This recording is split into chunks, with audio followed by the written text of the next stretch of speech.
নমস্কার বন্ধুরা, আবারও হাজির নতুন একটা ভিডিও নিয়ে। আজকের এই ভিডিওতে আমরা ডিসকাস করব যে এমন কিছু স্টকস যেগুলা এই ফলিং মার্কেটে খুব সস্তা রেটে পাওয়া যাচ্ছে, যেগুলা নেক্সট কিছু সময়ের মধ্যে টপ গেনারও হতে পারে সেই সম্ভাবনা আছে। পুরো ডিটেলে আমরা চর্চা করবো আজকের এই ভিডিওতে। সেই স্টকসগুলো কোনগুলো, টেকনিক্যালি কী হচ্ছে আজকের দিনে, ওভারঅল মার্কেটে কী হচ্ছে, মার্কেট রোজ নতুন লো বানাচ্ছে, সেইখান থেকে আর কতটা ফল করতে পারে না, এখান থেকে বাউন্স ব্যাক আসবে, টেকনিক্যালি ফান্ডামেন্টালি কী হচ্ছে, আমার পয়েন্ট অফ ভিউ কী থাকছে, সে প্রত্যেকটা বিষয় নিয়ে আজকে এই ভিডিওতে আমরা ডিসকাস করব। তো সবার আগে আমি দেখিয়ে দিচ্ছি যে আজকের দিনে আমরা কী কী ডিসকাশনস করেছিলাম আমাদের টেলিগ্রাম চ্যানেলে। আপনি চাইলে জয়েন হতে পারেন, আমাদের টেলিগ্রাম চ্যানেলের লিঙ্ক ভিডিও ডিসক্রিপশনে দেওয়া আছে, সেখান থেকে জয়েন করতে পারেন। তো আপনি যদি দেখেন আজকের দিনে যে আপডেটগুলো আমি দিয়েছিলাম, এটা আমাদের চ্যানেল মর্নিংয়ে আমি আপডেট দিয়েছিলাম আজকে স্মল ক্যাপ এবং মিড ক্যাপে সকাল থেকে ফল থাকতে পারে সে সম্ভাবনা আছে, সেটা আপডেট আমি দিয়েছিলাম। অ্যান্ড তারপর আমাদের একটু আগে একটা হিন্দি ভিডিও রেকর্ড হয়, সেখানে আমরা দেখিয়েছিলাম আমাদের আজকের দিনে যে প্রফিট ছিল 62,000 অ্যাজ অফ নাও ফলিং মার্কেটেও। সো কী প্রেডিকশন ছিল বা কী করে কী হতে চলছে মার্কেটে, নেক্সট কী হবে সেটা নিয়ে চর্চা করছে। তো সবার আগে দেখুন মার্কেটে নেক্সট আপনি যদি দেখেন লাগাতারই কিছু ফল চলে আসছে, টপ থেকে মার্কেট কারেক্ট হয়ে নিচে আসছে।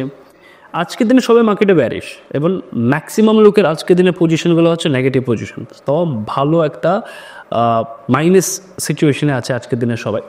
তো আমি যদি বলি আপনি টপ থেকে নিফটিকে দেখলে আপনি বুঝবেন যে নিফটি তার টপ থেকে অনেকটাই কারেক্ট হয়ে নিচে চলে এসছে এবং একটা প্যাটার্ন ক্রিয়েট করেছে, যেটাকে আমরা বলি ডব্লিউ প্যাটার্ন। এই প্যাটার্ন আলটিমেটলি যেটা হয়, মার্কেট ডাউন ট্রেন্ড ইনিশিয়েট করে এই প্যাটার্নটা অ্যাক্টিভ হওয়ার পর লাস্ট দিনে সেটা অ্যাক্টিভ হয়ে গেছিলো এই ক্যান্ডেলটার মাধ্যমে। এই যে আপনি ক্যান্ডেলটা দেখতে পাচ্ছেন নিফটি, এই বড়ো ক্যান্ডেলটা, এই ক্যান্ডেলের মাধ্যমে মার্কেটে সেলিং প্রেশার চলে এসছে। আজকের দিনও আলটিমেটলি মার্কেটে সকাল থেকেই ফলিং সিচুয়েশন হচ্ছিলো, সবাই সেলিং সাইডে প্ল্যান করছে। সবসময় মনে রাখবেন মার্কেটে সবাই যদি নেগেটিভ থাকে আপনাকে পজিটিভলি চিন্তা করতে হবে।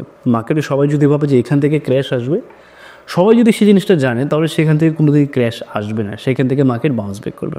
একটা এক্সাম্পল দিচ্ছি, ধরুন মার্কেট টপ থেকে আস্তে আস্তে আস্তে আস্তে ফল করলো, তারপরে আবার টপ বেরোলো, আবার ফল করলো, আবার টপ বেরোলো, আবার ফল করলো। এবার আপনি যদি ভাবেন যে মার্কেট তো পিওর ডাউন ট্রেন্ডে যাচ্ছে, তার মানে কি ডাউন ট্রেন্ডে যারা টপ লেভেলে শর্ট সেল করেছিল সবাই পয়সা কামিয়েছে? একদমই না। কারণ কেউই জানে না নেক্সট কী হতে পারে। আমরা কেউই জানি না, আপনি জানেন না, আমি জানি, আমরা কেউই জানি না। বাস আমরা শর্ট টার্ম মোমেন্টাম প্রেডিক্ট করতে পারি।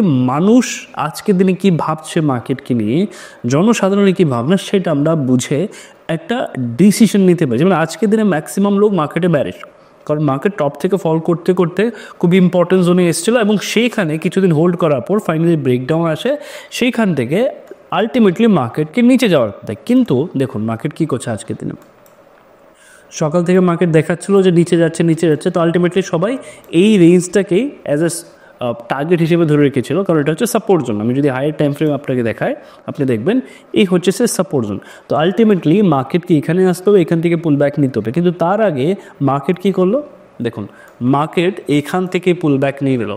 তাহলে মার্কেট আপনাকে কোনোদিন ক্লিয়ারলি বুঝতে দেবে না যে মার্কেট কী চাইছে। তো আপনাকে লোকের কী ওপিনিয়ন আছে আজকের দিনে মার্কেটে, সেইটা বুঝে তার এগেনস্টে একটা প্ল্যান করতে হবে। তো আজকের দিনে আমি যেটা করেছিলাম, আমি আজকের দিনে পজিটিভ ছিলাম মার্কেটে। দিনের শেষে আমি যখন লাস্ট ভিডিওটা বানাই, যারা আমাদের হিন্দি চ্যানেলে আছে আপনি দেখবেন, এই মোমেন্টাম আসার আগে আমি বলে দিয়েছিলাম যে এইখান থেকে একটা মোমেন্টাম আসতে পারে মার্কেটে। এক্স্যাক্টলি সেম জিনিস আজকের দিনে আমরা মার্কেটে দেখতে পেলাম যে এখান থেকে মোমেন্টাম আসলো। তো ওভারঅল মার্কেটে ম্যাক্সিমাম লোকের ওপিনিয়ন হচ্ছে মার্কেট এখান থেকে ফল করবে। এই ডাউনফল আমি বলছি মার্কেট এখান থেকে পুল ব্যাক নিতে পারে এবং সেই পুল ব্যাকটা এইখান থেকে অতটুকু আসতে পারে। ঠিক আছে, এই যে হাইট আপনি দেখতে পাচ্ছেন এইখান অবধিও আসতে পারে, এটা মানে সম্ভাবনা আছে মার্কেটে। তো আমি অ্যাজ অফ নাও মার্কেটে বুলিশ।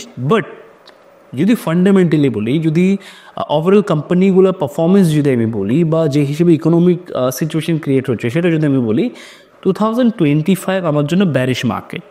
আমি অলরেডি মার্কেট যে হাই বানিয়ে নিয়েছে 26,000, আমি তার উপরে মার্কেটের ক্লোজিং দিচ্ছি না 2025-এ। বাট শর্ট টাইমে মার্কেট আপনাকে মাল্টিপল টাইম অপশানস দেবে পজিশনস বানানোর, মাল্টিপল টাইম অপশান দেবে আপনি পজিশন অ্যাড করার বা ফ্রেশ পজিশন বানানো।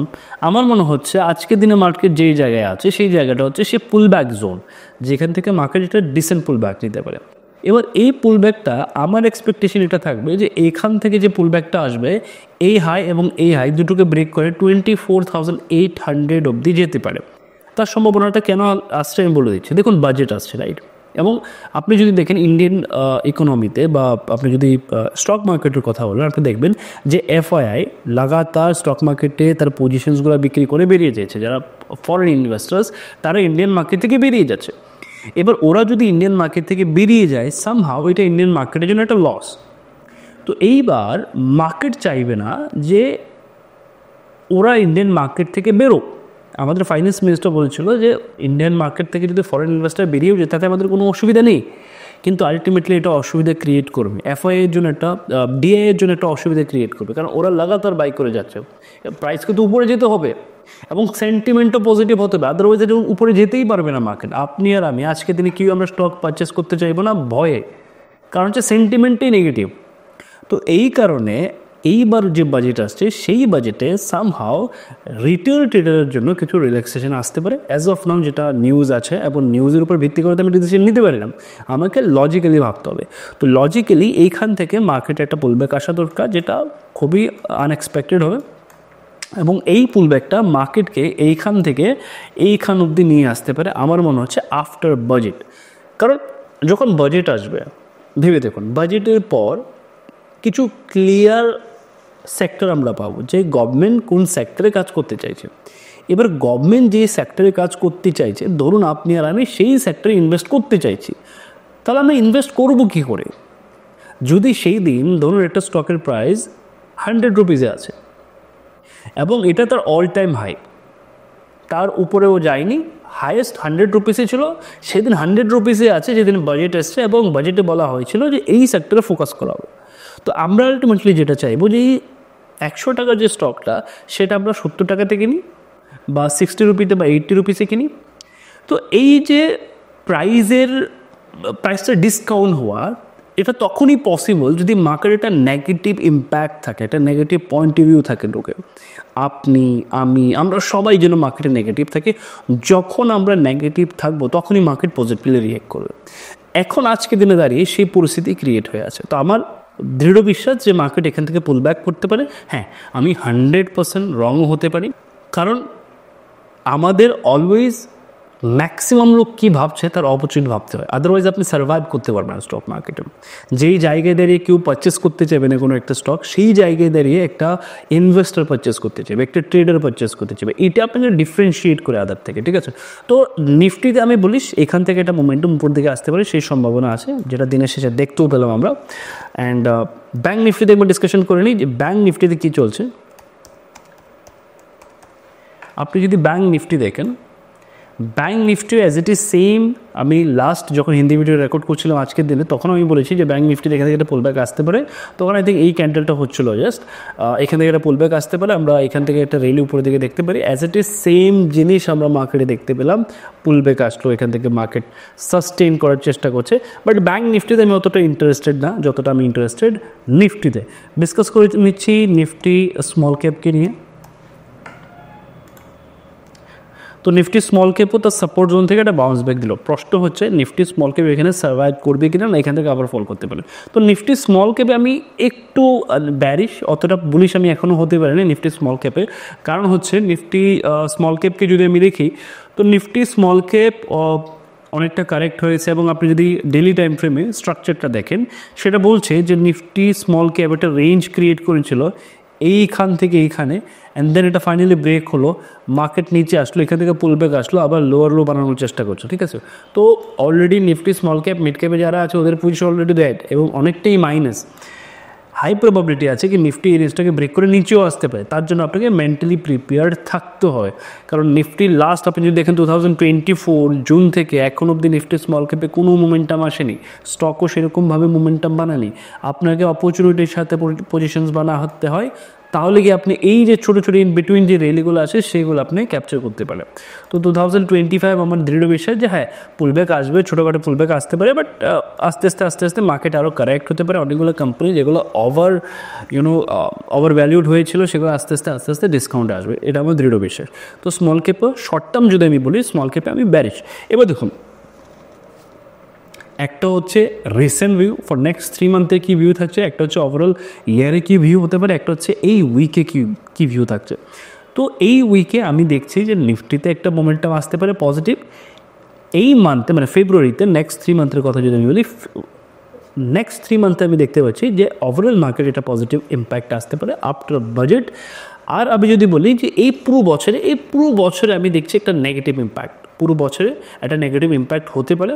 কারণ হচ্ছে কোম্পানিগুলোর যদি আপনি ডাটা দেখেন, কারণ হচ্ছে at the end of the day যদি রিটেল ট্রেডার বা আমরা যারা নর্মাল জনসাধারণ আছে, আমরা যদি মার্কেটে পার্টিসিপেট করি তাহলে গিয়ে মার্কেট রেলি বানাতে পারে, এবং আমাদের পার্টিসিপেশনস ইকোনমিতেও হতে হবে। আপনি যদি দেখেন রিসেন্টলি যতগুলো ডাটা বেরিয়ে এসছে এফএমসিজি সেক্টরে, রিটেল ট্রেডার যারা আছে বা আমরা যারা আছি নর্মাল মধ্যবিত্ত যারা আছি, আমরা সামহাও ইন্টারেস্টেড না জিনিসপত্র কেনাকাটিতে। তাহলে এটা কী করবে, আমাদের ইকোনমিটাকে আস্তে আস্তে শ্রিঙ্ক করে দেবে। তো এটার একটা ইম্প্যাক্ট হবে, রাইট? এবার বাজেটের পর ভালো করে শুনুন বিষয়টা, বাজেটের পর যদি দেখা যায় যে বাজেট ফেভারেবল হয়েছে মধ্যবিত্তদের জন্য, তাহলে বাজেটের পর আমরা মার্কেটে একটা র্যালি দেখতে পারি। এবার বাজেট যদি আমাদের ফেভারেবল হয় তাহলে মধ্যবিত্তরা তখন কি করছে সেটা ইম্পর্টেন্ট হবে, যে মধ্যবিত্তরা তাদের যে এক্সপেন্সেস, মান্থলি এক্সপেন্সেস, সেটা বাড়িয়েছে কি না। যদি সেটা বাড়ে তাহলে গিয়ে ইন্ডিয়ান মার্কেট গ্রো করতে পারবে, যদি সেটা না বাড়ে তাহলে আমরা প্রবলেম ফেস করবো। তো এই কারণে আমি বললাম নেক্সট 3 মান্থের জন্য পজিটিভ। এবার নেক্সট 3 মান্থের মধ্যে, কারণ ফেব্রুয়ারির 1 তারিখে আমাদের বাজেট আসছে, তো নেক্সট 3 মান্থের জন্য আমি একটা পজিটিভ ভিউ রাখছি। বাট থিং ইজ দ্যাট এই 3 মাসে যদি রিটেল ট্রেডার বা মধ্যবিত্ত আমরা যারা আছে, আমরা যদি ইন্টারেস্টেড না হই, আমরা যদি ক্যাশ ফ্লো মার্কেটে না দিই, তাহলে সামহাও আমাদের ইকোনমিটাও শ্রিঙ্ক হয়ে যাবে, মার্কেটে আরেকটা ফল আসতে পারে। তো ওভারঅল ভিউ আমি নেগেটিভ রাখছি 2025-এর জন্য, বাট শর্ট টার্ম ভিউটা আমি পজিটিভ রাখলাম। এই হচ্ছে ওভারঅল মার্কেটের ভিউ। চলুন ডিসকাস করে নিচ্ছি কিছু স্টকস যেগুলো আমার রেডারে আছে। সো আমার রেডারে প্রথম যে স্টকটা আছে, আমি একবার প্রথম স্টকটাকে দেখে নিচ্ছি।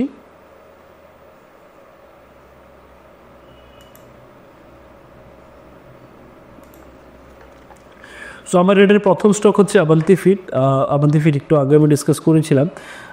আবন্তি ফিডে ভালো একটা মোমেন্টাম এসছে, সকালে একটা মোমেন্টাম হয়েছিল, সেটা ফেল হয়ে যায়, নিচে চলে আসেন। আফটার দেন সেখান থেকে at the end of the day আপনি যদি এখানে 5% একটা মোমেন্টাম দিয়েছিল, বাট যে হিসাবে এই ফলিং মার্কেটও আবন্তি ফিড নিজেকে হোল্ড রেখেছে, ফান্ডামেন্টালি ভালো কোম্পানি, হাই প্রবাবিলিটি আছে যে আবন্তি ফিডে আমরা একটা নতুন মোমেন্টাম দেখতে পারি উপরের দিকে, অ্যান্ড যেটা একটা ভালো মোমেন্টাম হতে পারে। তো ওভারঅল আবন্তি ফিড আমার যে পয়েন্ট অফ ভিউ থাকছে, যে ভিউটা রাখছে আমি, সেটা হচ্ছে পজিটিভ।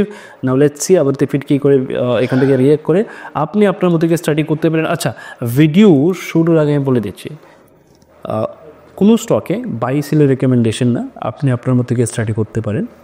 স্টক মার্কেটে কোনো কিছু 100% হয় না, আমি ভুল হতে পারি, আপনি ভুল হতে পারেন, আমরা সবাই ভুল হতে পারি। তাই আপনি আপনার রিস্ক রিওয়ার্ড অনুযায়ী স্টাডি করে আপনার সিদ্ধান্ত অনুযায়ী আপনি ডিসিশন নেবেন, অথবা আপনার যে ফাইন্যান্সিয়াল অ্যাডভাইজার আছে ওনার সাথে কনসাল্ট করে আপনি ডিসিশন নিতে পারেন। তো এই হচ্ছে আমাদের প্রথম স্টক, যেটা হচ্ছে আবন্তি ফিড। অ্যান্ড সেকেন্ড স্টক যদি আমি বলি, সেটা হচ্ছে